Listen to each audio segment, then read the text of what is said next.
Bismillahirrahmanirrahim. Assalamualaikum warahmatullahi wabarakatuh. Innal hamdalillah nahmaduhu wa nasta'inuhu wa nastaghfiruh wa nastahdihi wa natubu ilayh wa na'udzu billahi min shururi anfusina wa min sayyiati a'malina. Man yahdihillahu fala mudilla lahu wa man yudlil fala hadiya lahu. أشهد أن لا إله إلا الله وحده لا شريك له وأشهد أن محمدا عبده ورسوله صلى الله عليه وعلى آله وصحبه ومن تبعهم بإحسان إلى يوم الدين وسلم تسليما كثيرا. اللهم انفعنا بما علمتنا وعلمنا ما ينفعنا وزدنا علما واهدنا إليك صراطا مستقيما وأصلح لنا شأننا كله ولا تكلنا إلى أنفسنا طرفة عين. ثم أما بعد تفضل يا أستاذ. بسم الله الرحمن الرحيم.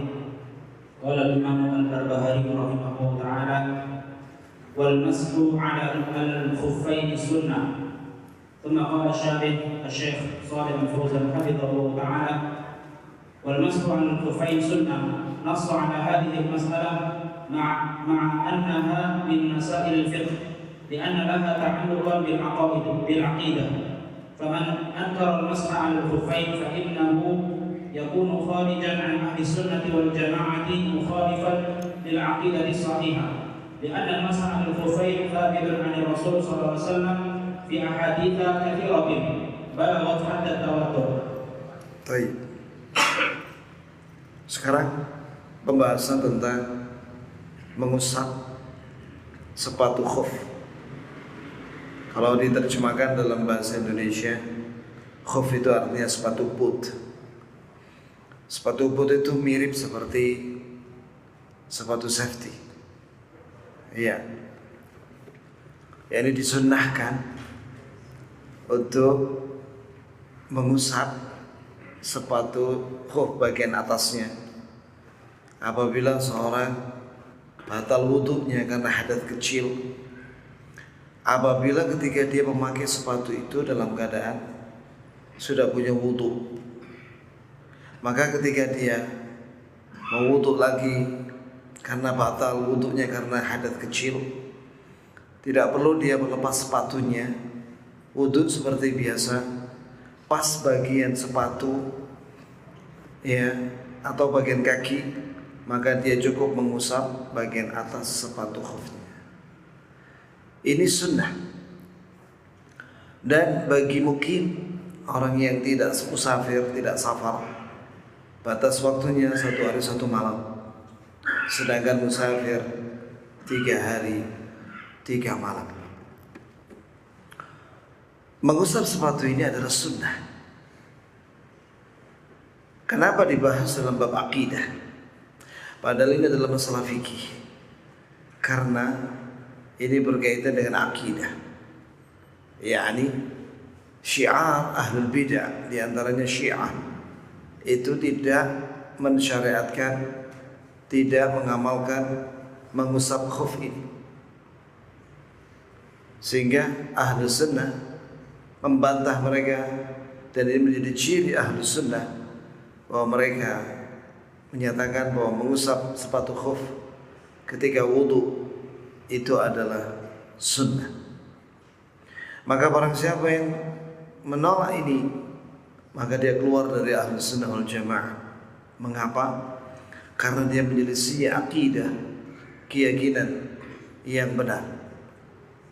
Dan karena mengusap sepatu khuf ini ketika wudu itu dalilnya mutawatir. Mutawatir adalah hadis yang diriwayatkan oleh banyak sahabat, kemudian banyak tabi'in dan atba'ut tabi'in, sehingga sahih hadis. Lanjut. Al-mashu 'ala al-khuffaini rukhsah wal 'amalu bi rukhsah sunnah fi qoulihi sallallahu alaihi wasallam inna Allaha yuhibbu an tu'ta rukhsasuhu kama yakrahu an tu'ta ma'siyatuhu.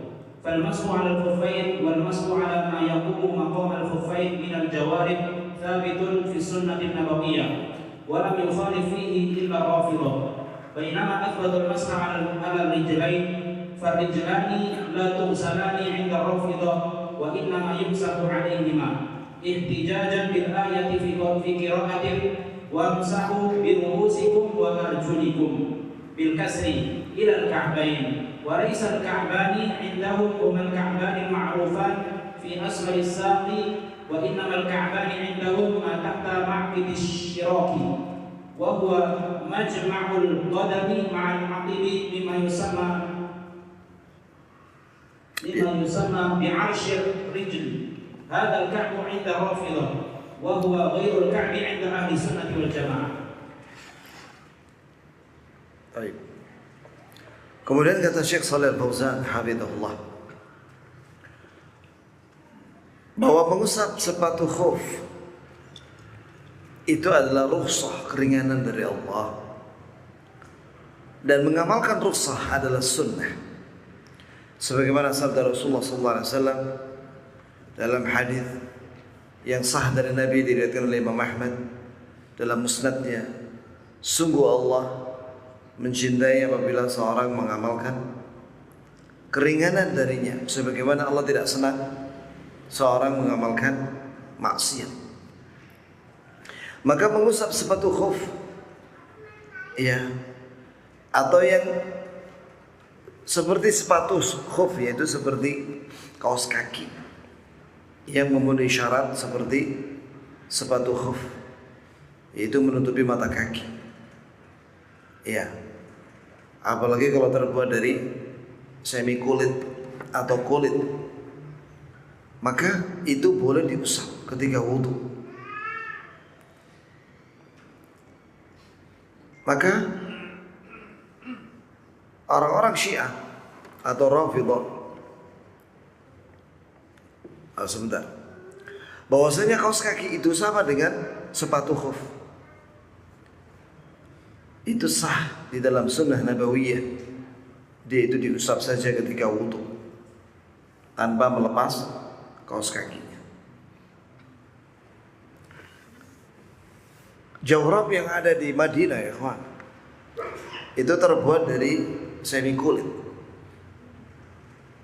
atau kulit. Itu dijual di pasar, terutama dipakai ketika musim dingin. Karena kan airnya kan dingin, air PDAM itu kan dingin. Ya kita tahunya air PDAM ya. Hatta di Saudi kita namakan air PDAM gitu ya. Maksudnya air yang ada di kota Madinah itu kan nggak ada pemanasnya, kecuali di hotel. Nah ketika musim dingin, air itu dingin banget, sangat dingin. Maka supaya tidak masuk angin, maka ketika dia wudhu itu pas bagian kaki, kaos kaki dari kulit itu atau dari semi kulit itu tidak perlu dilepas, cukup diusap bagian atas. Jelas ya jemaah? Kemudian setelah itu dia pakai sandal menuju Masjid Nabawi. Sandalnya ketika masuk masjid dilepas, dimasukin kresek, sedangkan dia masuk pakai kaos kaki yang terbuat dari kulit tadi atau semi kulit tadi. Hangat itu ya kok, hangat. Ya karena di dalamnya itu ada kayak penghangatnya itu, apa yang bludru itu. Nah seperti itu, sehingga kaki jadi hangat, tidak dingin. Saya jarang melihat ada orang pakai kaos kaki dari kulit itu di Indonesia, jarang saya lihat. Sehingga jarang mengamalkan sunnah ini.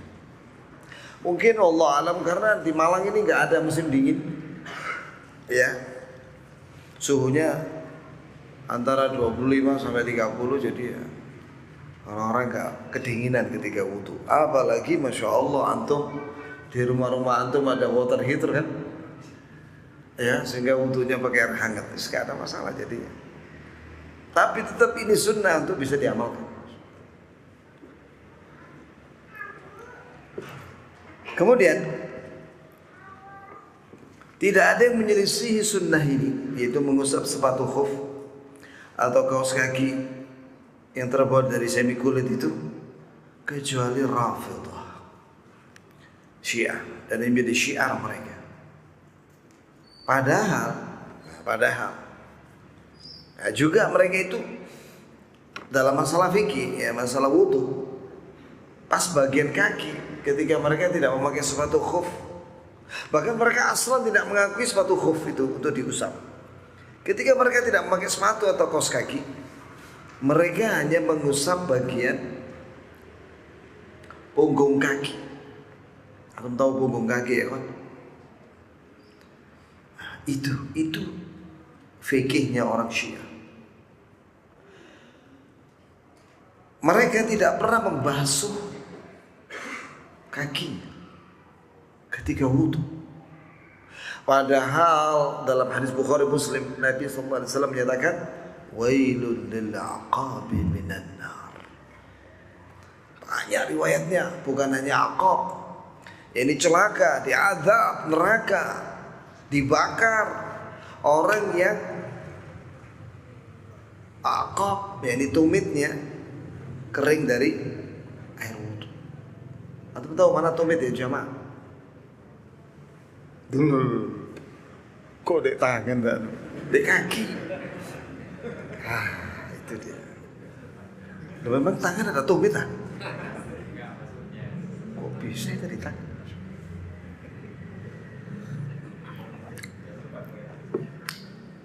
Ya, itu dia tumit. Jadi waktu itu ketika menggali parit Khandaq, para sahabat terlihat oleh Nabi SAW ketika wudu, pas bagian kaki ada sahabat yang kaki tumitnya itu tidak dikenai air wudu. Maka Nabi SAW bersabda dengan suara lantang, wailun lil aqabi minan nar. Disiksa dengan api neraka, dibakar di neraka orang yang tumitnya kering dari air wudu. Perhatikan ya jemaah, kita harus menyempurnakan wudu kita. Atau coba baca di kitab Sahih Targhib di bab wudu juga. Di situ bukan hanya tumit, tapi ada riwayat ini loh, di telapak kaki yang bagian telapak kaki itu ada yang kering, itu dibakar nanti. Maka dikiaskan pula dengan anggota badan yang wajib dikenai wudu, wajah, tangan sampai siku, itu wajib semua kena air wudu ya jemaah. Siku wa aydikum ilal marafiq, dan tangan kalian sampai ini. Ya ayyuhalladzina amanu idza qumtum ilas salati faghsilu wujuhakum. Dalam surah Al-Maidah ayat 6. Wahai orang-orang yang beriman, adalah kalian kalau mau sholat, basuhlah wajah kalian. Ini wudulah dengan membasahi wajah kalian. Wajah itu apa batasannya jemaah? Wajah dinamakan wajah karena ketika berhadapan-hadapan itu nampak semua wajahnya. Dimulai dari batasannya ini dahi yang berbatasan dengan rambut kepala sampai dagu. Kemudian ini syahmatai udunai, ini godek. Kamu tahu godek? Nah itu bahasa Indonesia apa? Kaono. Ya kan? Jadi saya ambil bahasa Jawa, godek. Antum bahasa itu godek dua ini, kanan kiri termasuk pipi, semuanya. Ya. Maka hati-hati ketika seorang berwudu wajahnya begini dong, itu kurang, gak sempurna wudunya. Ya, jelas ya jemaah. Omongnya pipi ini dong, padu dibakar itu nanti. Nah itu dahinya. Wa aydiyakum ilal marafiq. Kemudian basuhlah tangan kalian sampai siku. Siku ini siku. Ini harus basah. Barang siapa yang sikunya nggak basah karena air wudhu, maka wudhunya nggak sah, sehingga akan dibakar sikunya. Begitu pemahamannya di situ. Wabzahu biru'usikum. Setelah itu Allah Ta'ala menyatakan, usaplah kepala kalian. Diusap, termasuk telinga juga. Sebab kata Rasulullah, wal udhunani minar ras. Kedua telinga ini bagian daripada kepala. Wa arjulakum ilal ka'bain. Dan basuhlah kaki kalian sampai mata kaki kalian. Nah, orang Syiah mereka tidak mengatakan wa arjulakum ilal ka'bain. Mereka bilang wa arjulikum ilal ka'bain. Atfan 'alal wamsah. Gandeng dengan wamsah, sehingga mereka mengusap. Mereka menyelisih ijma' ahli sunnah bahwa kaki sampai mata kaki itu harus basah dengan air. Mereka hanya mengusap bagian punggung kaki yang mereka namakan ka'bain. Jadi mereka ini sudah menyelisih ahli sunnah baik syara'an wa lughatan, secara bahasa, baik secara bahasa juga. Padahal ka'bain itu mata kaki. Dipahami sama orang Syiah, ka'bain itu adalah yang ada di bawah tali sandal. Itu punggung kaki. Secara bahasa mereka udah salah.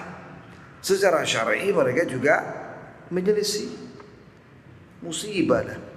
Secara bahasa dan secara syar'i mereka menyelisih Ahlus Sunnah. Gitu ya jemaah. Apalagi ada orang zaman sekarang menyusun kata-kata dalam bahasa Arab yang tidak punya makna. Makoni, innaka rahmati. Apalagi gak jelas. Iya. Padahal menurut Alfiya bin Malik, al-kalamu laftun mufid. Kastaqim. Suruh dia belajar Alfiya bin Malik dulu. Al-kalam, ini kalimat yang sempurna definisinya dalam bahasa Arab adalah lafaz yang mengandung faedah. Yani orang yang mendengar kalimat yang kita ucapkan, kalimat sempurna yang kita ucapkan, orang itu paham. Itu namanya kalimat sempurna. Contohnya kastaqim. Contohnya seperti istaqim. Yani adalah kamu istiqamah. Yani di situ ada dua kata sebenarnya. Istaqim anta. Adalah kamu istiqamah. Paham dan tuh? Lah kalau maqali gak jelas gitu. Nyusun kata-kata gak no makna nih. Lah ngono lho sih. Dibilang ulama, dibilang ulama itu yang ngaku sebagai ulama Indonesia, mewarisi ulama Imam Nawawi Al-Bantani. Ya udah harus percaya. Benar apa kata Rasulullah SAW? Min alamatis sa'ah zuhurul jahl.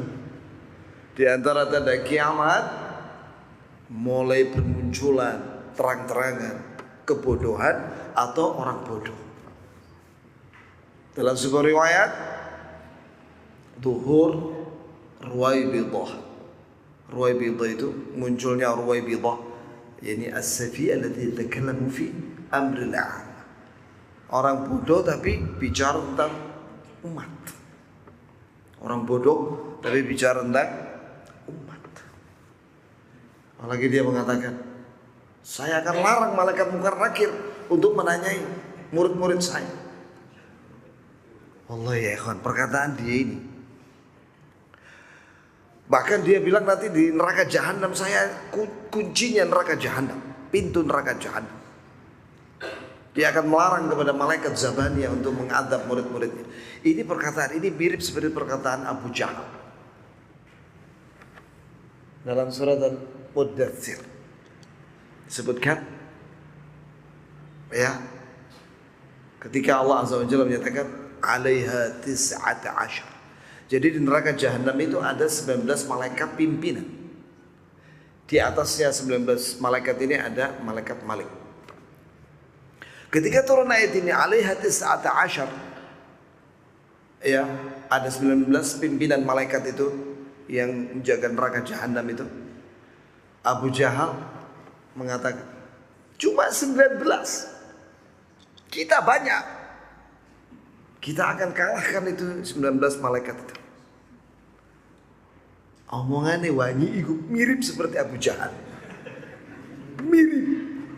Berarti muncul sudah Abu Jahal. Neo Abu Jahal sekarang dari Indonesia.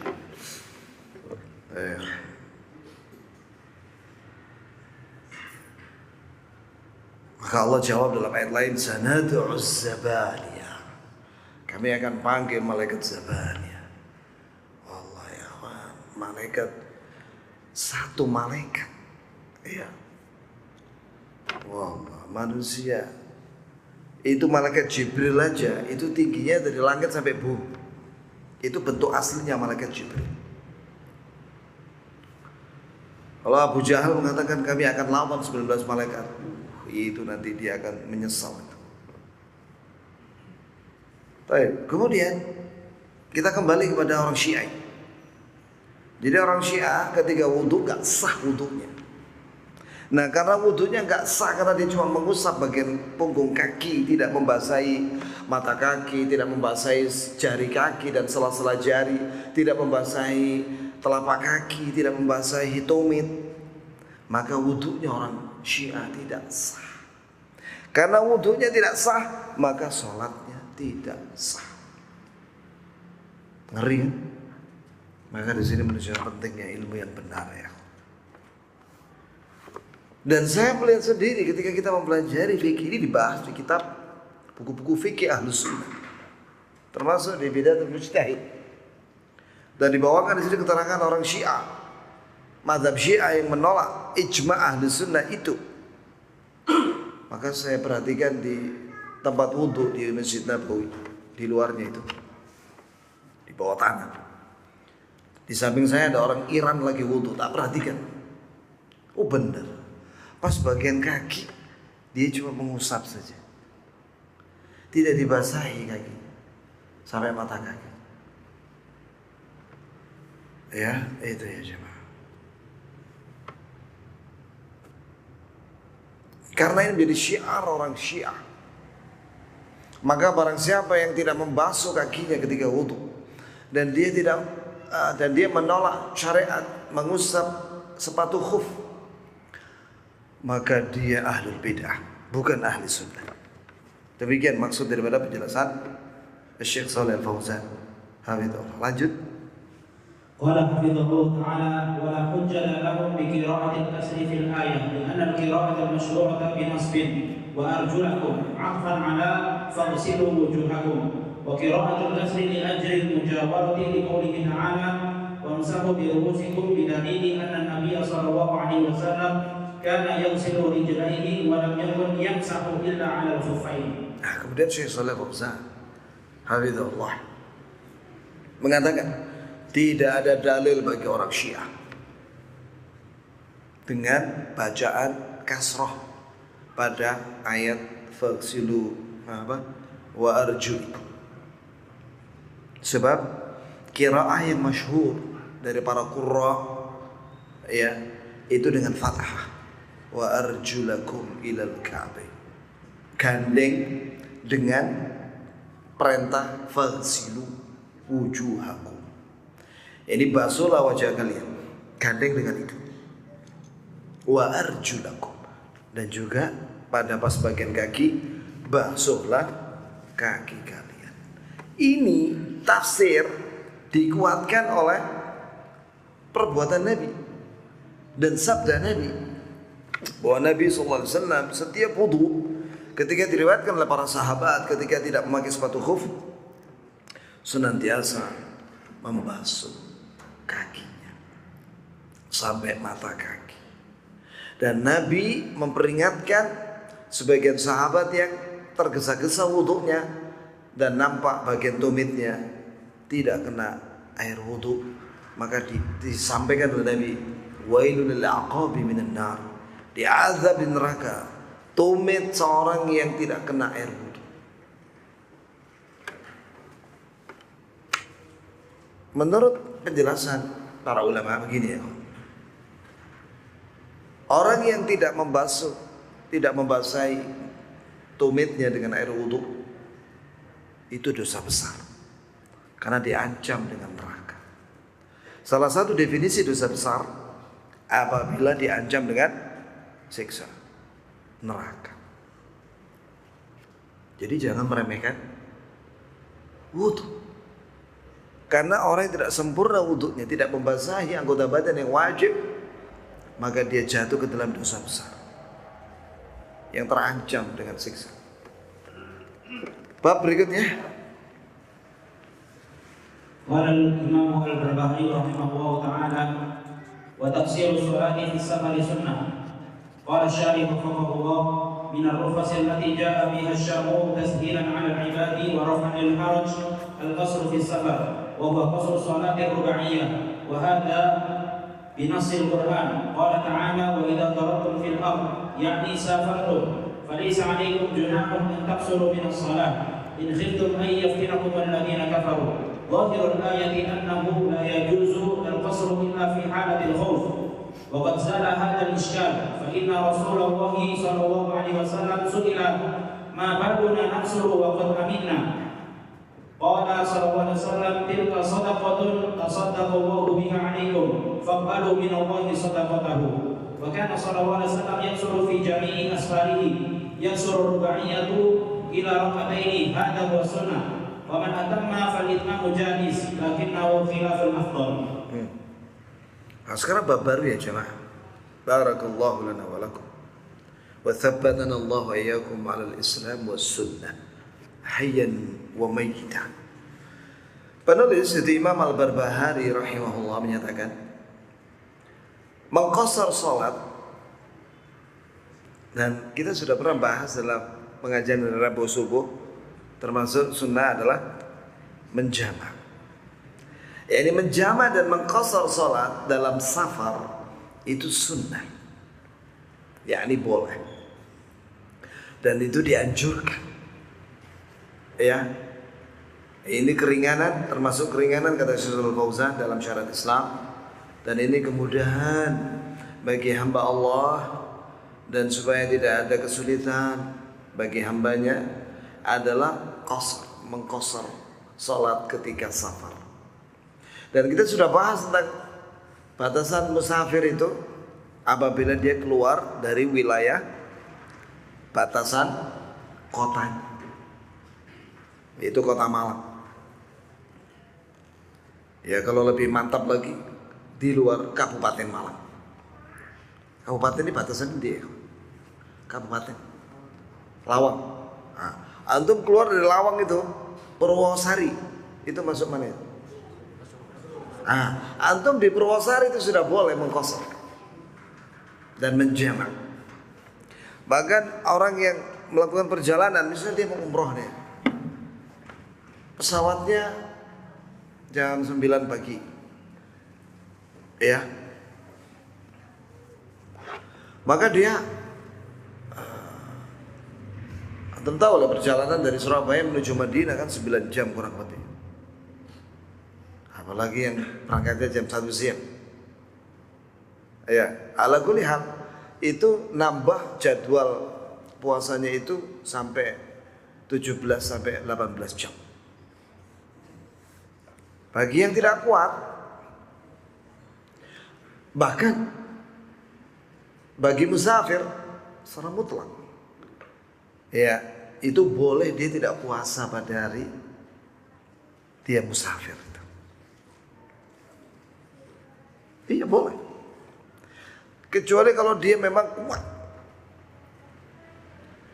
maka afdal bagi dia untuk tidak berbuka puasa di siang hari. Jadi kalau dia nggak kuat, takut sakit lagi, maka afdalnya dia tidak puasa. Gitu ya.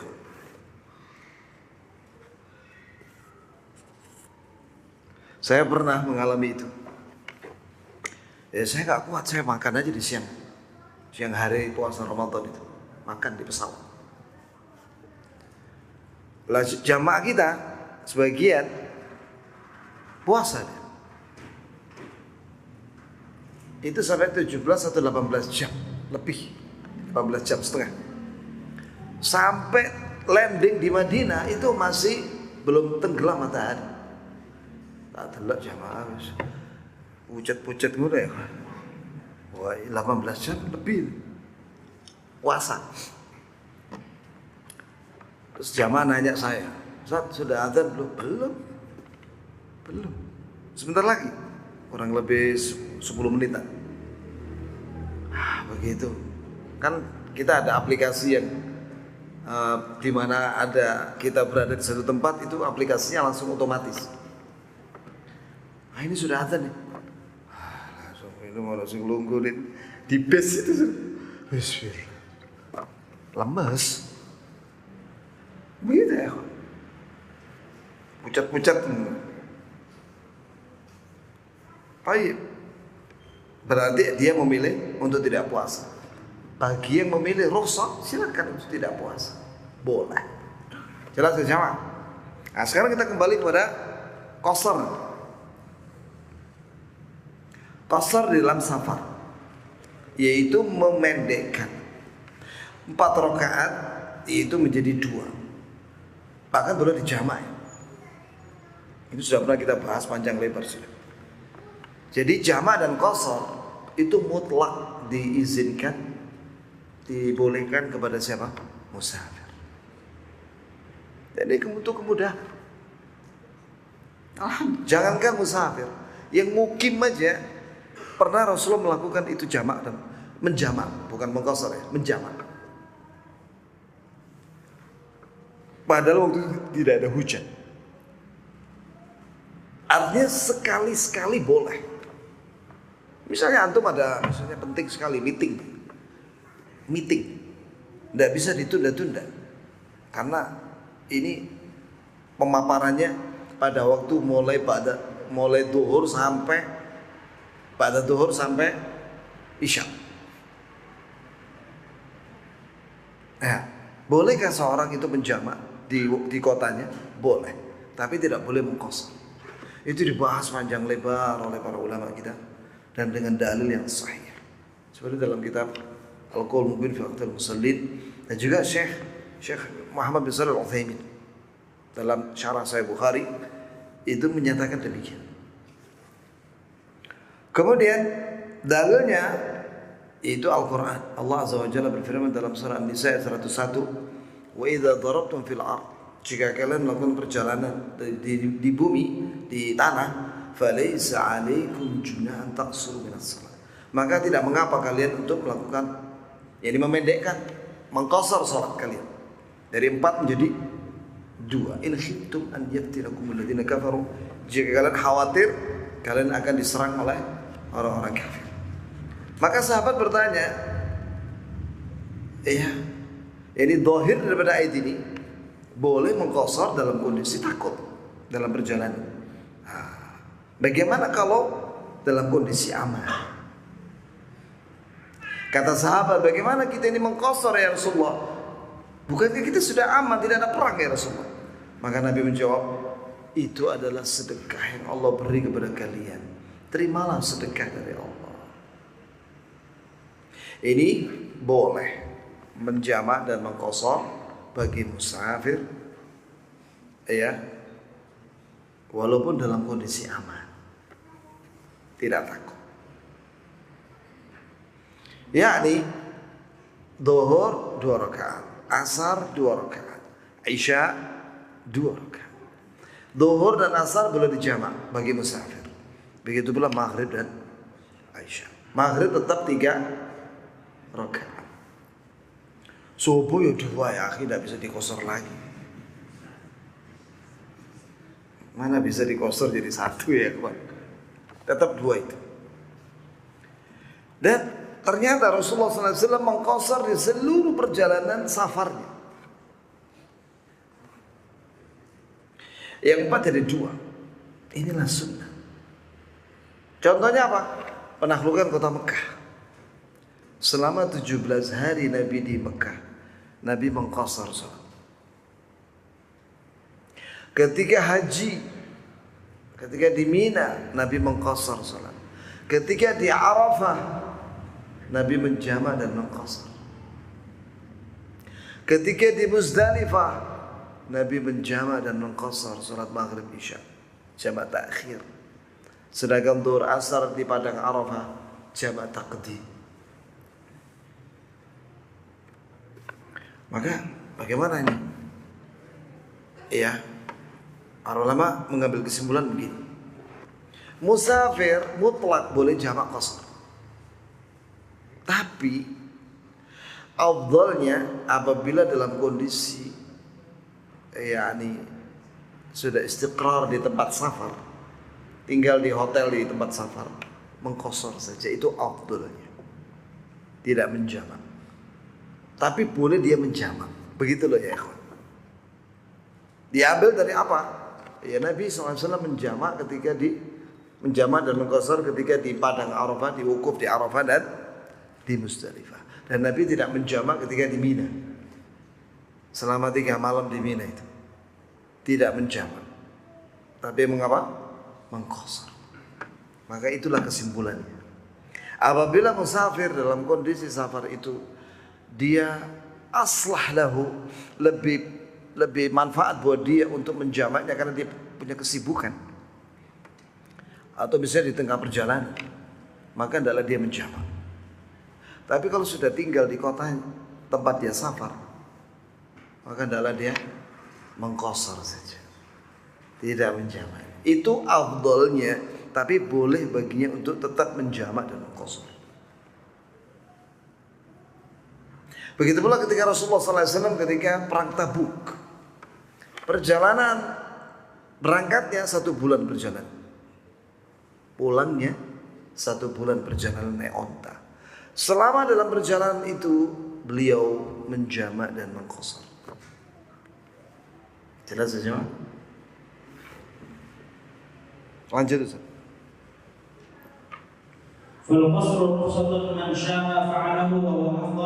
Sebentar, ini ada tambahan dari Syekh Shalih Fauzan. Memang musafir boleh juga menyempurnakan salat, ini 4 rakaat. Itu boleh. Tapi afdalnya bagi dia mengqasar. Nah, ini penting ini ya. Ma'rifatu al-afdal min al-mafdul. Termasuk fikih adalah kita mengenal mana yang afdal dari yang kurang afdal. Maksudnya apa?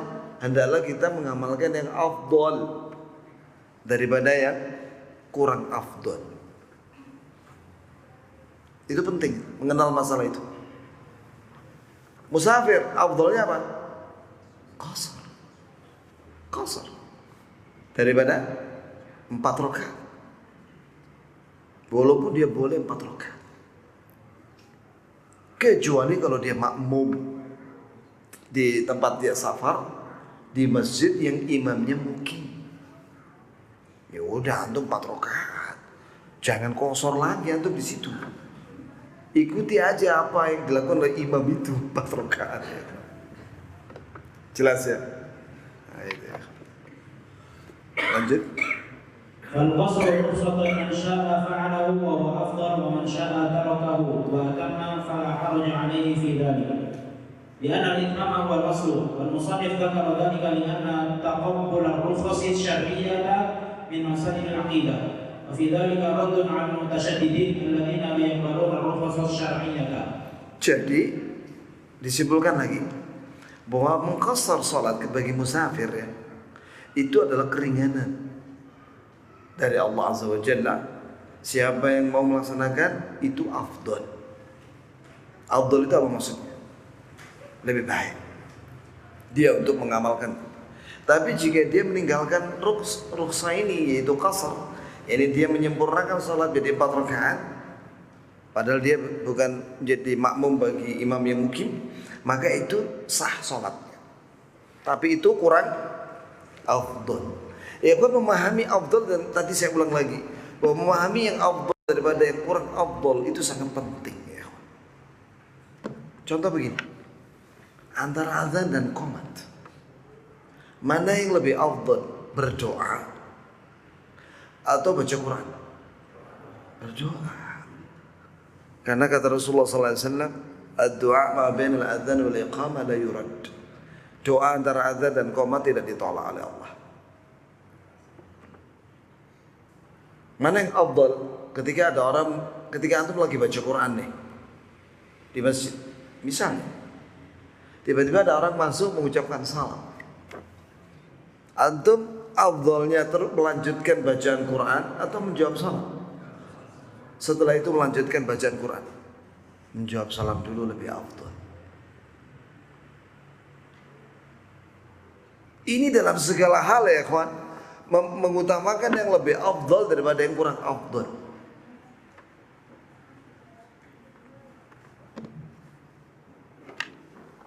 Ya, begitu ya jemaah.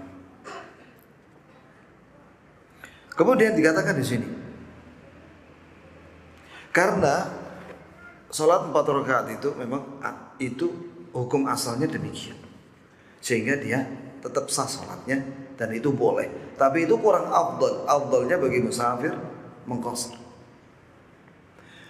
Kemudian ini faedah penting sebagai kesimpulan dari dua bab ini, yaitu bahwa menerima rukhsah syar'i, keringanan secara syar'i, itu termasuk masalah akidah.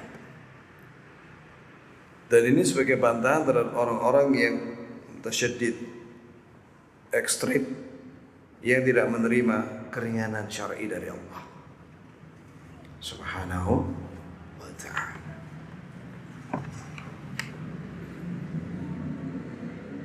Sebagaimana orang Syiah yang menolak rukhsah dari Allah, yaitu mengusap sepatu khuf dan dan yang lainnya. Rukhsah mereka menolak. Lanjut. Qala al-Imam al-Barbahari rahimahullah ta'ala, was-shawmu fi safari man syaa shoma wa man syaa afṭara. ثم قال الشارع وفقه الله من الرخص الذي رخص الله بها لعباده الإفطار في رمضان في السفر فهو رخصة من شاء أفطر ومن شاء صام وإذا صام فصيامه صحيح لأن صحابيا سأل النبي صلى الله عليه وسلم بأن عنده قوة ويقدر على الصيام في السفر فالنبي صلى الله عليه وسلم أذن له بالصيام في السفر فهو رخصة والرخصة لا يجب فعلها وإنما الأفضل فعلها كسائر الرخص وإن رجع إلى الأصل وصام فلا بأس بذلك والله جل وعلا يقول فمن شهد منكم الشهر فليصم ومن كان مريضا أو على سفر فعدة من أيام أخرى وكان صلى الله عليه وسلم يفطر في أسفاره. Kemudian bab berikutnya, ini bab yang ketiga di maghrib ini. Barakallahu lana wa lakum fi afiyah. Kata Imam Al-Barbahari rahimahullah, berpuasa ketika bulan Ramadan bagi musafir, ya, itu boleh dia berpuasa kalau kuat ya, karena dia lebih maslahat dia puasa, jadi kuat ya. Tapi bagi yang lainnya dia memilih untuk tidak puasa di siang hari, boleh. Mungkin maslahat buat dia tidak puasa di siang hari. Yang saya alami secara pribadi ya kawan ya, kalau naik pesawat dari Surabaya ke Madinah, antum tahu kan ya, makanan di pesawat kan enak ya kawan. Wallah enak sekali. Tanya sama apalagi yang di bisnis ya. Hah? Yang kelas bisnis itu begitu dipanasin itu, baunya makan sak pesawat. Itu tambah juk kita orang, tambah luwe kita orang. Iya? Bayang tuh ini masih suwe mana ini masih Madinah masih lama ini. Di situlah banyak yang tergoda. Ya, terus terang saja. Akhirnya ya sudah, karena kita ambil rukhsah aja akhirnya. 2 kali lagi makan. Dan apalagi kalau pesawat Saudi itu makanannya enak ya, Pak. Lengkap. Ya, sak meja itu lengkap. Sak minumannya, Sumbaran kali riris. Nah itu beda ya, Lion Air itu rada titik ya. Sama ya, beda jauh. Padahal harganya tidak jauh beda harga tiketnya itu. Tapi perusahaan Saudi ya itu jauh lebih lengkap makanannya, lebih lezat. Bahkan ada 3 menunya. Sedangkan Lion Air kayak nasi kotak ini dibagi-bagi ini. Supaya nggak ada, ya sekarang pilihan nanti. Gelem gak gelem siku ya. Nah, itu ya coba. Bukan berarti aku ndak anu ya. Itu anti kan pilihan ya kawan. Kalau disuruh milih aku pilih Saudi Airlines. Kan begitu maksud saya. Taib. Kemudian di sini dikatakan termasuk rukhsah keringanan dari Allah Azza wa Jalla untuk hambanya, boleh dia tidak berpuasa di bulan Ramadan ketika dalam perjalanan. Itu rukhsah. Siapa yang mau dia tidak puasa, siapa yang mau dia puasa. Itu ya. Jika dia puasa, puasanya sahih. Karena ada seorang sahabat bahwa dia merasa kuat untuk berpuasa dalam perjalanan, maka Nabi mengizinkan dia untuk berpuasa. Karena hukum tidak puasa bagi musafir itu rukhsah, keringanan. Boleh seorang tidak mengambil rukhsah itu. Ya. Tapi memang afdalnya dia ambil rukhsah itu sebagaimana rukhsah-rukhsah yang lainnya. Sebaiknya diambil. Tapi kalau dia tidak mengambil rukhsah itu tetap puasa, maka itu puasanya sah. Tapi dikatakan di sini bahwa Nabi SAW kebanyakan dalam perjalanan itu makan di siang hari. Dalil faman syahida minkum syahra falyasumhu, siapa yang menyaksikan di antara kalian hilal Ramadan adalah dia berpuasa. Wa man kana maridan aw ala safar, barang siapa yang sakit dan atau dalam perjalanan dan dia tidak sanggup puasa dan dia lebih memilih ngambil rukhsah, maka boleh diganti di lain waktu.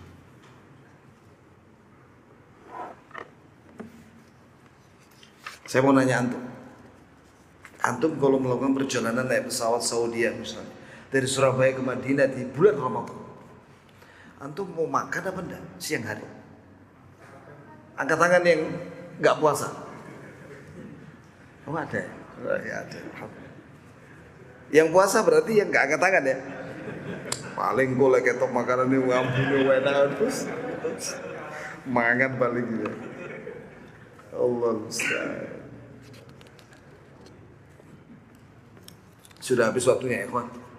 Kita tutup dengan kafaratul majlis. Apa ada pertanyaan? Ah, berarti ba'dal adzan. Fadhal ya muadzin. Muadzin. Monggo.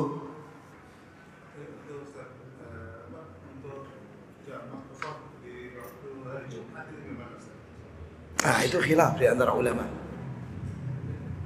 Syekh Musa Al-Nasr dan juga Syekh Al-Albani dan ulama Yordan itu pilih boleh. Jadi habis salat Jumat, salat Asar. Syekh Muhammad bin Shalih Al-Utsaimin menyatakan, la musafir la yajibu alaihi salatul Jumu'ah. Tidak wajib baginya salat Jumat. Jadi dia kalau mau menjamak zuhur asar. Tapi kalau dia pilih salat Jumat dan itu boleh musafir, maka dia tidak ada jamak dengan asar. Saya pilih pendapat yang boleh. Sebagaimana seorang musafir untuk salat Jumat atau tidak itu boleh bagi dia untuk memilih, maka sebagaimana pula boleh bagi musafir untuk menjamak dan mengqasar. Dan ini yang saya amalkan ketika kita safar. Ya misalnya umroh atau ke Madinah itu. Kita ke Mekahnya hari Jumat, tapi Jumatan. Maka saya bilang sama jamaah kalian habis sholat Jumat, sholat asar 2 rakaat. Dan itu lebih mudah bagi mereka. Jadi di Masjid Nabawi habis Jumatan sholat 2 rakaat asar. Jamaah qasar. Karena setelah itu dia pulang balik ke hotel untuk makan siang Kemudian kita berangkat menuju Mekah. Sehingga kita sudah selesai salat asar, mengambil rukhsah sebagai musafir untuk menjamak dan mengqashar salat. Jelas ya, Syekh? Ada lagi pertanyaan?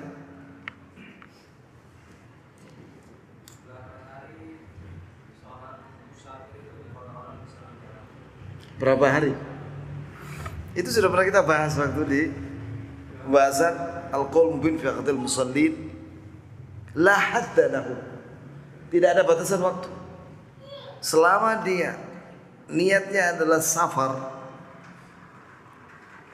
ya, maka selama dia musafir boleh dia mengambil rukhsah, mengqashar salat atau menjamak dan mengqashar.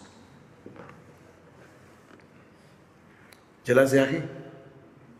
Tapi kalau misalnya dia safar ke keluar kota atau luar negeri, ternyata dia mendapatkan iqamah, yang itu sebagai ganti daripada KTP. Walaupun umurnya cuma 4 tahun atau 8 tahun atau 12 tahun sekolah S1, S2, S3, maka dia mukim di sana. Mukim dia di sana. Karena dia sudah dapat iqamah. Itu adalah iqamah, mukim. Iya, jelas ya. Atau dia bisa kerja di Amerika atau Australia, dan dia dapat iqamah. Itu apa bahasa Inggrisnya ya? Ya, maunya tinggal di negeri orang, dia diizinkan tinggal selama setahun 2 tahun sesuai dengan kontrak kerja dia. Maka dia mukim sudah di sana, karena dapat iqamah tadi.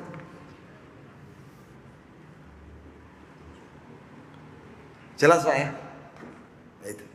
Tapi kalau misalnya dia seorang pilot, keliling dunia, safar terus dia selama 2 bulan, ya berarti 2 bulan dia musafir. Dia pekerjaannya pilot ke luar negeri. Itu. Jelas ya? Jadi tidak ada batasan waktu. Selama dia musafir, maka dia dapat keringanan untuk jamak dan qashar. Alhamdulillah. Lalu bagaimana yang 3 hari 3 malam tadi? Mengusap khuf. Maka setelah 3 hari 3 malam, dia harus melepas sepatunya. Ketika dia wudu, dibasahi itu kakinya, kemudian pakai sepatu lagi. Terhitung mulai lagi dari awal, selama 3 hari 3 malam berikutnya dalam perjalanan. Jelas ya? Karena dia sudah 3 hari 3 malam. Ada lagi pertanyaan? Kalau masih di daerah asal mau apa sholat jamaah masih mau berangkat? Lah, karena dia masih mukim ya di tempatnya. Sholatlah dia pada waktunya seperti yang lain. Setelah dia safar baru boleh dia mengqashar dan menjamak, keluar dari kotanya.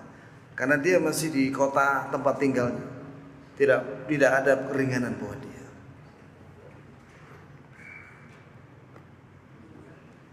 Iya. Ada lagi? Ya, yang terakhir. Kota, keluar dari batasan kota.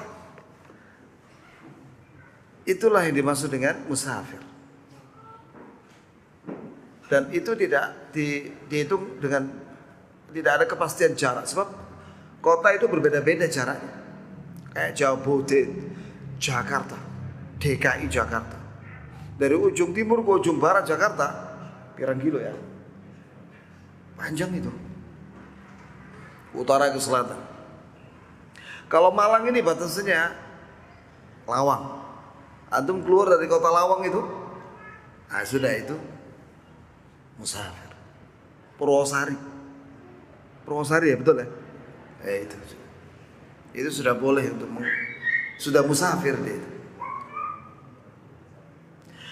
Anas bin Malik radhiyallahu anhu ketika disebutkan riwayatnya sahih oleh Syekh Al-Albani ketika membahas masalah ini. Ketika Ramadan mau pergi ke Mekah dari Madinah. Ketika di luar batasan itu, kota Madinah kan ada batasannya. Dari Gunung Ir ke Thawr, ya kan?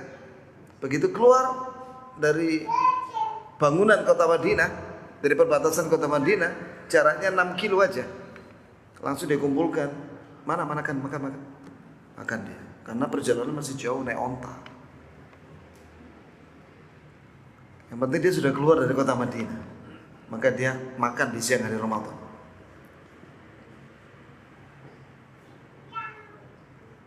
Rumah kota Madinah masih kelihatan dari situ. Tapi dia sudah di luar kota Madinah. Maka boleh untuk tidak puasa. Makan. Demikian ikhwan fikih para sahabat tentang masalah ini. Mudah-mudahan kita bisa memahaminya dan mengamalkannya. Subhanakallahumma bihamdik, asyhadu an la ilaha illa anta, astaghfiruka wa atubu ilaik.